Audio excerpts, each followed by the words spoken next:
Hello to all my queers and dears. To the surprise of no one, the RWBY fandom has some incredible talent.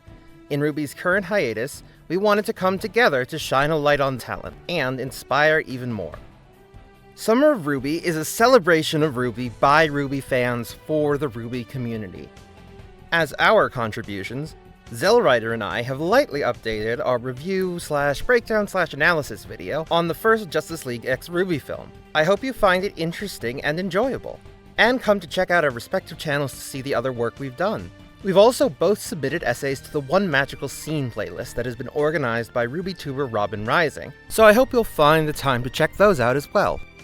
I have been a huge fan of RWBY since Volume 2. RWBY might just be my favorite story of all time, in part because of how thematically rich it is.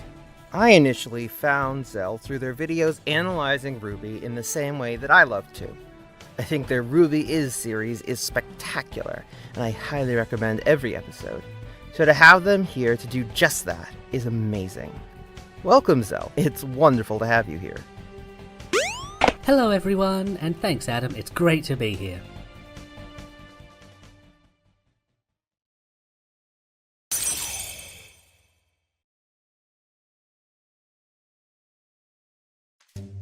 I'll kick us off with a quick summation of the premise. This movie is a crossover between DC's Justice League and the RWBY series. The well-known DC Comics heroes find themselves in the unfamiliar world of Remnant, where soulless beasts called Grimm roam seeking to destroy all life, and are combated by huntresses and huntsmen like Team RWBY and Team Juniper. The Justice League, RWBY, and Juniper must join forces to find out who is responsible for all this chaos, and how they are seemingly influencing even the Grimm. Now that that's done, I'm gonna let Zell do a breakdown of the film, and then they and I will give our respective thoughts on it. Spoilers ahead. Thanks for the intro Adam, and as promised to viewers, a brief breakdown. As the film begins, Clark Kent finds himself in the unfamiliar and very un-Kansas-like world of Remnant. He is quick to join Ruby Rose and Yang Jialong in a pitched forest battle against the Grimm, but the beasts are displaying an odd ability to absorb energy from dust and turn it back on their opponents. Meanwhile, Superman's own abilities seem to be somewhat limited compared to normal. As this is happening, Diana has a brief altercation and conversation with one Blake Belladonna on the Southern Islands. Bruce finds himself lost and forced to sneak into a party among the wealthy Atlesian elite. Meanwhile, League members Vixen, Jessica, Flash, and Cyborg all find themselves in the halls of Beacon, the Kingdom of Vale's Huntsman Academy, basically college for monster hunters.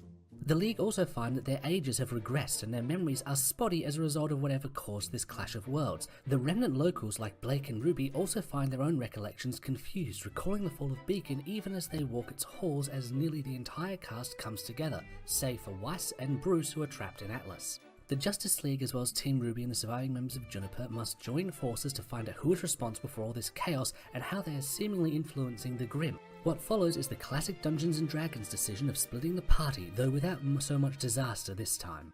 Yang, Blake and Diana set off for Atlas to collect Batman and White. Jean and Jessica split off to seek out her Green Lantern ring. Meanwhile, everyone else under Clark and Ruby's leadership investigate the Grimm in the forests. As this is happening, Weiss and Bruce manage to determine the world they are inhabiting is a form of simulation. There is then a slew of battles, both internal and external, from an epic aerial bout to Jessica and Jean ripping through the veil and escaping a trap in most epic fashion. In brightest day, in blackest night, no evil shall escape my sight. Let those who worship evil's might beware my power! Green Lantern flight! Eventually, everyone comes together to face down two kaiju Grimm and their hordes, uncovering the would-be puppet master in Kilgore and laying him low, allowing them to finally return to their respective worlds. Adam, go ahead and give your thoughts, then I'll follow up with mine.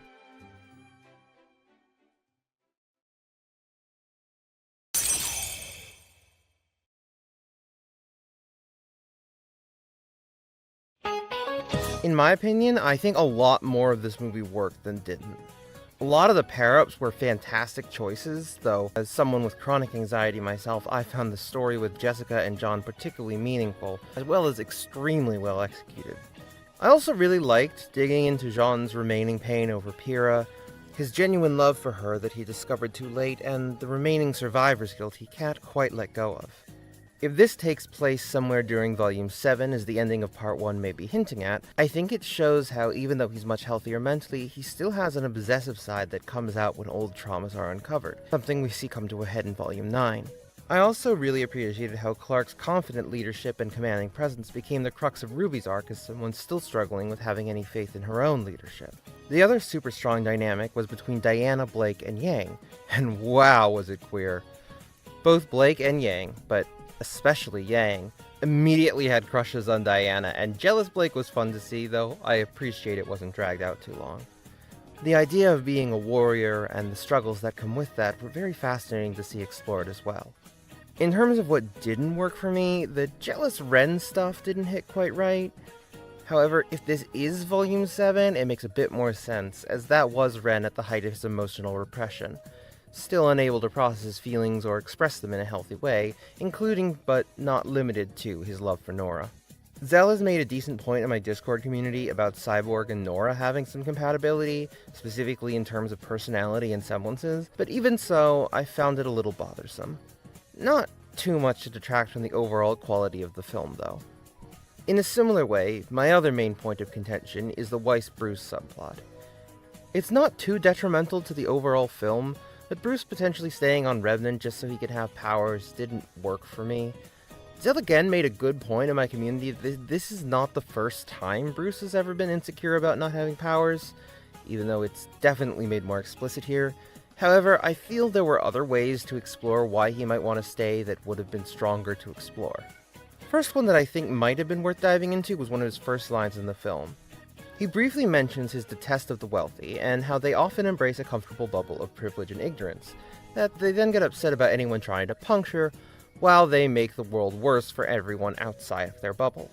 Perhaps there was something to explore about him being able to leave the playboy billionaire persona behind and start fresh, not even having to pretend to enjoy being the kind of person he so despises. The second thing that I would have preferred to explore instead was diving into his line about he didn't get to be a teenager the first time. The trauma he experienced losing his parents as a child often is depicted as a way of stunting his ability to mature, while also forcing him to deal with things that a child is unequipped to deal with. So there would have been an interesting angle to explore there. I did love seeing Weiss be good with computers. That makes sense considering she was previously heiress to what is essentially a tech company in many ways, but the main series has never had a reason to depict that skill before. And while I believe their dynamic was a little rushed, I did like what I saw of Weiss and Bruce, and I hope we see it evolve in Part 2.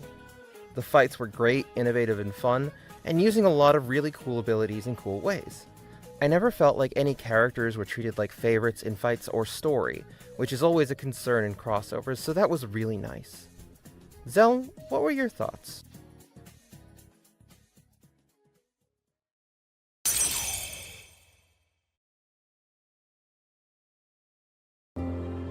Like Adam, I really enjoyed this film. Suffice to say, it answers all questions regarding time, age, and world shenanigans, and does a solid job of setting up Part 2 in the process.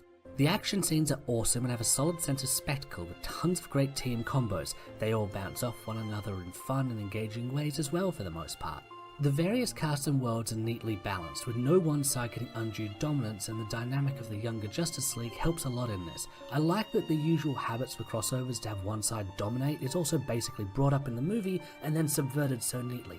Very satisfying.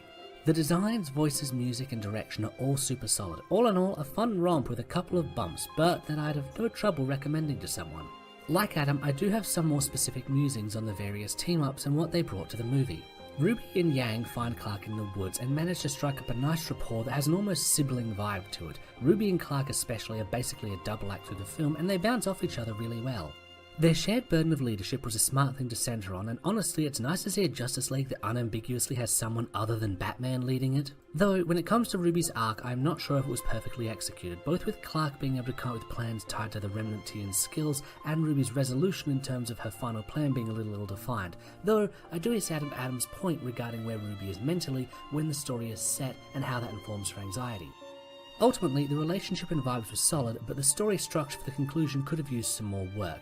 Now, as for Yang, she got split off from RWBY and Clark to form a triple act with Blake and Diana seeking out Batman and Weiss. This trio is near perfect. Blake and Diana had an easy rapport that did a good job conveying a great deal about the characters, and Yang meshed with it seamlessly. Their journey to Atlas is a high point, from action with aerial combat to its world building. Finally, we get to see Yang fly an airship. It was especially good on characterization, Blake and Diana specifically bonding about being raised as warriors while most of their comrades chose to become heroes later or weren't raised fighting a war. I liked the discussion regarding the distinction between warrior and hero. It was a great section for both characters, and Yang contributed subtly but smoothly. All in all, no complaints. I can see why people wanted Diana in a B polycule. Their dynamic is so smooth and fun and carried every scene they were in. But where there is smoothness, there must also be tension, and for this we have Cyborg, Vixen, and Flash possessed by Kilgore alongside Ren and Nora, plus Ruby and Clark trying to handle their clashing moods and personalities. This segment of story was probably the most challenging for the writers, as it's a lot of characters and much of it leaves them sort of low-key stuck in an ongoing action set piece to run out time until the film's conclusion. In essence, their early dynamic at Beacon worked well, but quickly grew messy during the mid-section. I did like some of the ideas or aspects, and some parts made sense, but others don't hang so neatly, as Adam already covered. For instance, it makes sense that Ren and Nora are a bit iffy. Emotionally they are at V7, but mentality-wise they're in early V2. This means Ren is a bubbling mass of frustration, and Nora's got a lot of internal doubts that she can't vocalise. So them being touchy with one another, or others, can work, but it sort of came out very suddenly and with little context. Cyborg similarly was a bit of an odd duck, snapping at Ruby for seemingly no reason, and while he admitted it was chided him feeling useless, nothing had really been done to justify him feeling that way, not to this extent. He said he was having some trouble with the tech and the simulation, but he was still easily able to contribute to the fights. Basically, some more setup could have made it smoother, but as mentioned, I did like Cyborg and Nora's dynamic. They both have a lot of energy. Meanwhile, Vixen is a consistent presence throughout the film, but didn't exactly get anyone to bounce off of save for Kilgore Flash. She came off well, but definitely feels like one of the less explored characters. Flash, having been possessed, got very little to do, but Kilgore proved to be an effective villain, very much one of those too clever by half villains that RWBY loves so much, smart enough to create a scenario to trap the Justice League, but not smart enough to avoid being trapped in it himself, as well as being too proud to admit that he's been betrayed. Him regressing the lead to younger years worked well to explain some of their moodiness and issues, even if one is likely left questioning what was stopping him from just wiping them out entirely. Still, he played his role well, even if his defeat, while grand looking, could have used a bit more context. Keeping on this critical course, Weiss and Batman didn't have a lot to do this film, though apparently Weiss is very good with computers. Fun! This doesn't bother me as much as it does others, as too many DC films just become Batman films with added characters. I also don't mind his thoughts regarding staying on Remnant, as he's been regressed into a nominal teenager and his memories of his adult life are heavily muted, thus he's very much back into being a troubled, powerless feeling teenager, suddenly granted everything he ever wanted. It works well to me, if perhaps it wasn't perfectly conveyed. I liked Adam's insights and feel those could have worked really well. Weiss's interest in him felt a lot weaker though, and there's not much to add to that, though her vibes with the team when reunited were fantastic. Finally, we cap off with pure positivity with the unexpected breakout team-up of the film, Jean and Jessica, two massive balls of anxiety, with the only difference being whether they're dying outside or inside. In all seriousness though, this was a good team-up, though the fact Jessica looks too pale irks me, especially as her design is otherwise fantastic. But moving on to character work, as Jessica has been regressed to a teen, she's naturally being a bit overwhelmed by her anxiety. This is magnified by the loss of her ring, leaving her feeling powerless and incredibly frustrated. We get some really interesting world building regarding the ring and its powers, which sets up the climax of the film. Meanwhile, this is Volume 7 Jean, where he's at his peak as far as mental health and overcoming his toxic traits go, so he's quick to offer support to Jessica without becoming an overbearing presence. Honestly, I could easily see one of his sisters as perhaps having struggled with anxiety, given he seems very clued in on how to help Jessica. Also, we got Pyrrha back for another round of heartbreak. The cheat cradle also gives Bumblebee another parallel with Arcos and Renora. More pointedly, it makes it clear that Jean did love Pyrrha, which makes him being forced through her death and that extra spectre all the more heartbreaking. Jessica is also key to some of the film's best scenes. Firstly, where she's trapped in the void and eventually brings Jean in with her, helping them realise it's an illusion. It's just so unsettling. Secondly is when her oath, epic scene, easily one of the best, if not the best in the whole film. The final goodbye scene was a fun little way to wrap things up, very joyful and reflective of the bonds made throughout. Now I'll pass on to Adam to close us out. Thanks for having me on!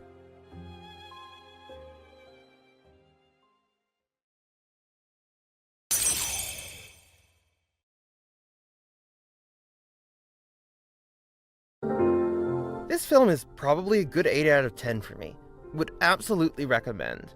Some hiccups, but overall very strong.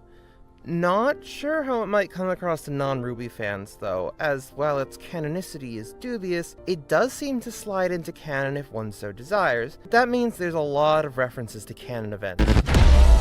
Not those kinds of canon events. But if any of you in the audience have watched this film from a non-RWBY fan perspective, what were your thoughts? I've been wanting to work with Zell officially for a long time now, so I'm really glad we finally got this done. If you aren't subscribed to them, definitely do, and you will absolutely see me analyzing RWBY further in upcoming essays. Huge thanks to Zellrider once again for doing this video with me, and of course, huge thanks as always to my friend and editor Bardock, who I couldn't do this without. Other than that, leave a like if you liked the video, dislike it if you didn't, say something smart or give me feedback, or hell, just comment some gibberish for the algorithm, and I'll see you all soon.